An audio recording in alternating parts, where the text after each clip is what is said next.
Favourite Tales collection.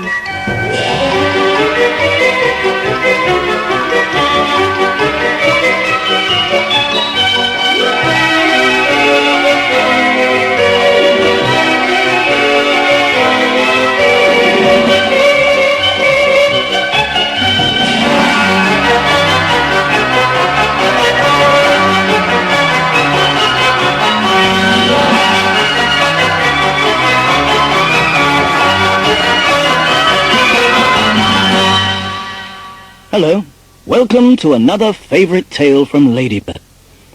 I'm going to read you the story of Pinocchio. Listen to the story and read along at the same time. I am sure you will enjoy it. When you hear this sound, you can turn the page. Pinocchio.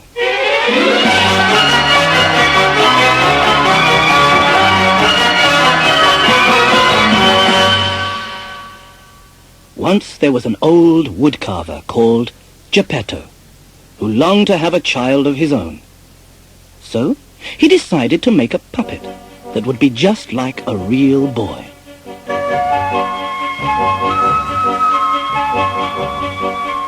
I shall call him Pinocchio, said Geppetto as he began to carve the wood. A moment later, he had a surprise. As soon as Geppetto carved Pinocchio's mouth, the cheeky little puppet stuck out his tongue and laughed at him.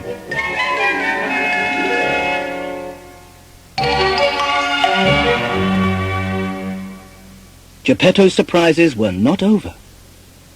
As he put the finishing touches to Pinocchio, the puppet kicked the old man on the nose and ran right out of the door. "Come back!" cried Geppetto. But Pinocchio ran on down the street, right into the arms of a policeman. Passers-by stopped and gathered around. "Let him go," they pleaded. "That old man's a bully. He'll pull the puppet to pieces if he gets him back." So, the policeman let Pinocchio go and arrested Geppetto instead.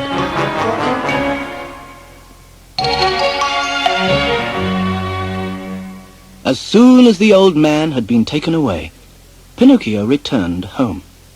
Now he could do just as he liked. As he lay down on the bed to rest, he heard a tiny voice nearby. "I'm the talking cricket," it said.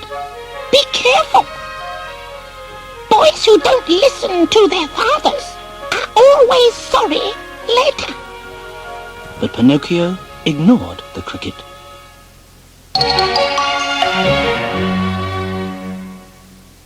After a while, Pinocchio began to feel hungry, so he looked around for something to eat. At last, he found an egg. When he took it to the fire and tried to cook it, a little chicken popped out and flew away. "I'll just stay here by the fire and keep warm," thought Pinocchio. Very soon, the lazy puppet was fast asleep.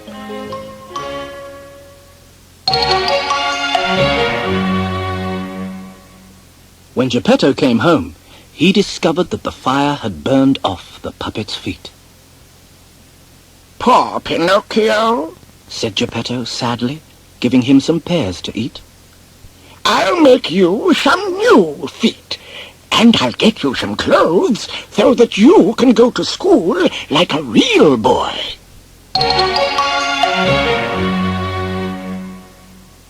Geppetto was so poor that he had to sell his coat to buy Pinocchio a spelling book for school.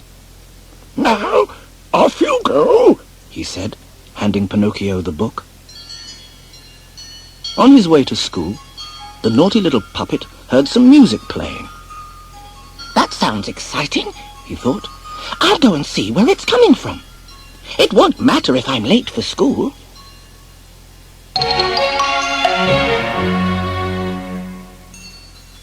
The music was coming from a travelling puppet show. The puppets invited Pinocchio to join them. "You'll soon be rich and famous," they said. The puppet master was angry at first, for the new puppet had almost stopped the show.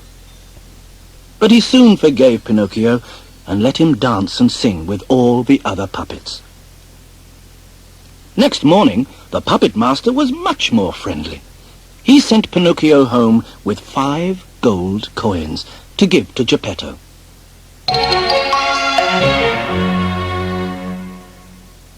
As Pinocchio set off for home, he met a cat and a fox. The cat was pretending to be blind, and the fox was pretending to be lame. Really, though, they were thieves. The 2 wicked animals tried to steal Pinocchio's money, but he managed to run away. The thieves were so angry that they caught him and left him dangling from a tall oak tree.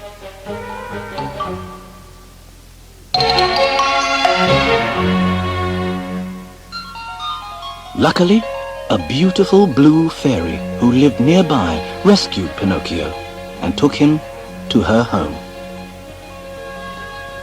The fairy knew that the puppet master had given Pinocchio some money, but when she asked Pinocchio about it, he said he had lost the coins. As soon as he told this lie, Pinocchio's nose began to grow longer and longer.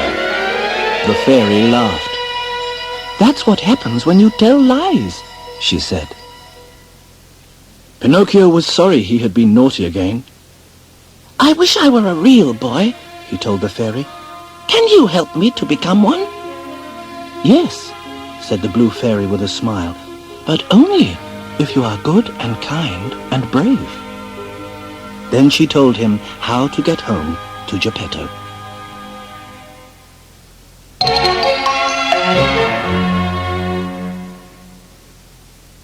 Pinocchio hadn't got very far when he met the cat and the fox again. This time, they did steal his money. Pinocchio asked a policeman for help. But before he could explain what had happened, he found himself thrown into prison. To make matters worse, he heard that Geppetto was missing. The old man had gone to sea to look for Pinocchio, and his ship had been wrecked in a storm.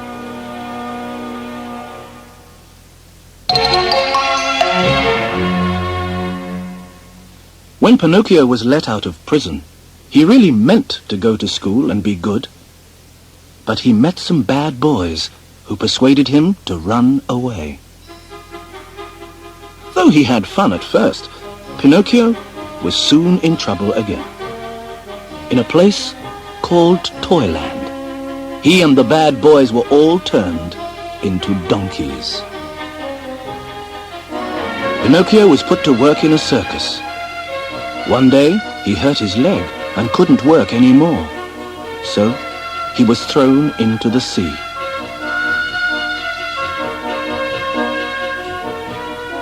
As soon as he hit the water, Pinocchio turned into a puppet again. Then, as he drifted to the bottom, he was swallowed by an enormous fish.